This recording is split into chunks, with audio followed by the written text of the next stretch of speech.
bonjour et merci de recevoir le pain de vie chaud.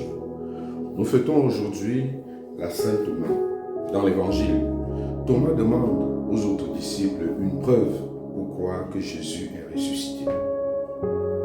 Avant de croire, Thomas veut voir. Il veut faire son expérience personnelle du ressuscité.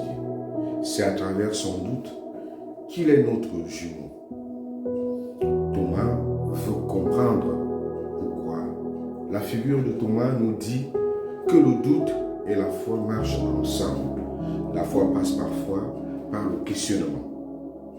Elle pousse à réfléchir, à nous interroger. À chacun de nous, il arrive souvent de douter. Très souvent, pourquoi nous voulons, comme Thomas, des preuves. Et le Seigneur Jésus nous dit, heureux ceux qui croient sans avoir vu. Voilà une autre béatitude qui nous fait comprendre que la foi est une adhésion qui engage notre liberté de penser. Elle est un acte de confiance et d'abandon, une relation personnelle avec le ressuscité. La mort et la résurrection de Jésus, c'est le cœur de notre foi chrétienne. Notre foi repose sur une victoire, la résurrection, non pas sur un échec qui est la croix.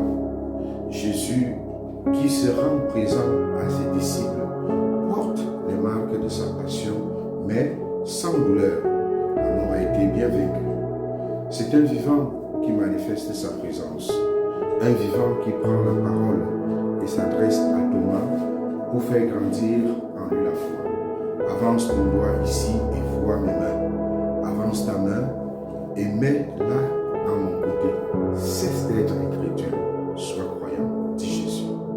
Grâce au Christ ressuscité, et la foi peut grandir dans le cœur de Thomas. Jésus redonne à Thomas sa place dans la communauté. Il le relie à ses compagnons, lui qui n'avait pas cru à leur témoignage.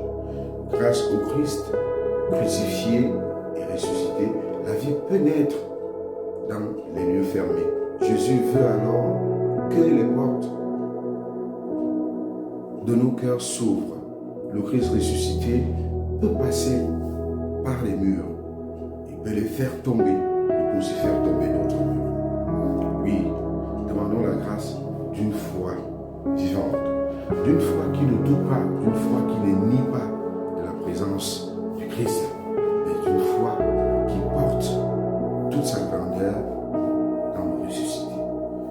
Que le Christ aujourd'hui vienne aussi faire grandir en chacun de nous la foi pour croire en lui, même sans le voir, la foi pour croire en lui et de manière à ce que cette foi alimente toute notre vie dans tout ce que nous faisons, dans tout ce que nous disons. Amen. Bonne journée à tous et à chacun.